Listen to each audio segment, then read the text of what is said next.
They're called Gen Y, people in the United States born from roughly 1977 to 1994, and they spend a good part of their financial lives in some of the most precarious economic times since the Great Depression.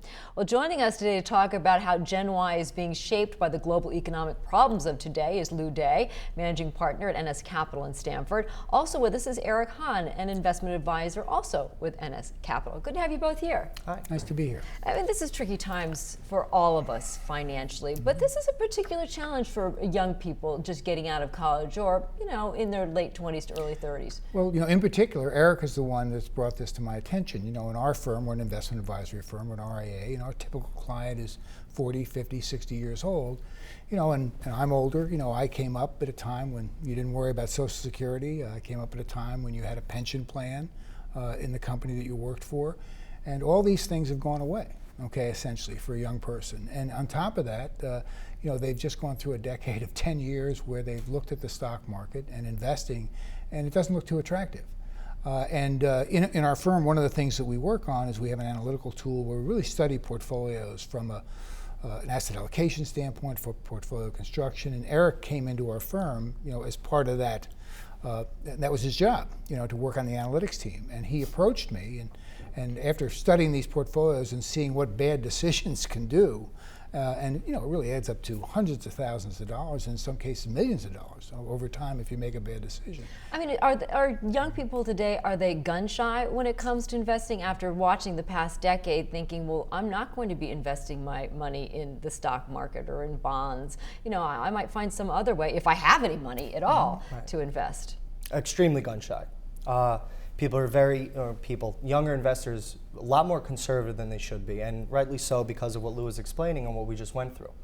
So in my experience in the field working with the Generation Y investors, they're either in a place where they don't know what decisions to make because they know that, or they think they're making the right decisions, but they actually make all the wrong decisions. What are some of those wrong decisions they might be making?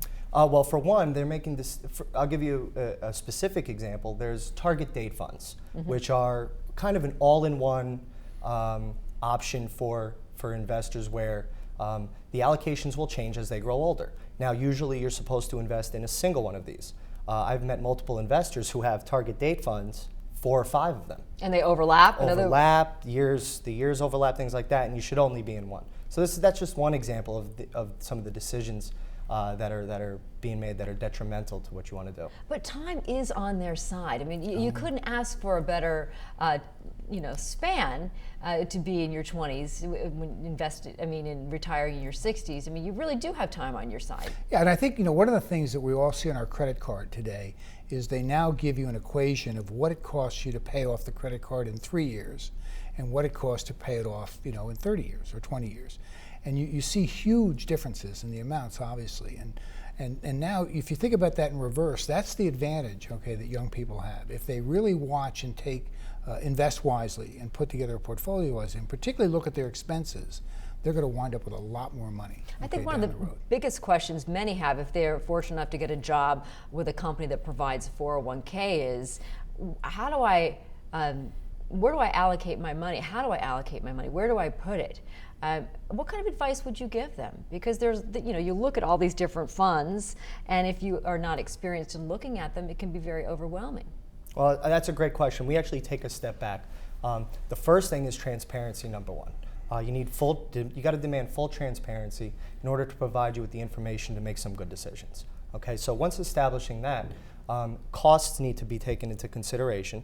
And then also in regards to an asset allocation, you want to focus on some of those low-cost options for sure. And that's a good point you bring up because many people don't look into the fees that they're paying. I mean, the simplest thing in terms of a young person in a 401k, if you want to make the right decision, allocate among the cheapest funds in the 401k plan, which is most often going to be index funds. And you're going to come out way, way ahead. Okay, really? Yeah. So that is more of an indicator as opposed to where those index funds are invested. Well, talk about what they can control and what they can't control, Eric, because you're seeing this a great deal. Sure. Well, anybody who has a 401k already knows that your investment options are already chosen for you. So you can't control who's managing your money, but what you can and you must control are the costs you pay. So in regards to that, understanding the different share classes is a very important thing. Okay. Now, the only difference between share classes are the costs. Okay. So there's an example that in American funds. Okay. There's a new prospective fund, it's called, and it's very popular among 401ks. There are 6 different share classes with expense ratios ranging from 0.45% to 1.6%.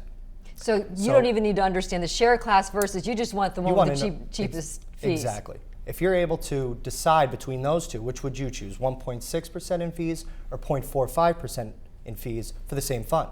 Right there alone, you're saving yourself 1.15. All right, these are just some of the issues that Gen Y is dealing with. NS Capital, Lou Day, Eric Hahn, good having you on the program. Thank you. All right, and we'll be back with more 12 on the Money after the break.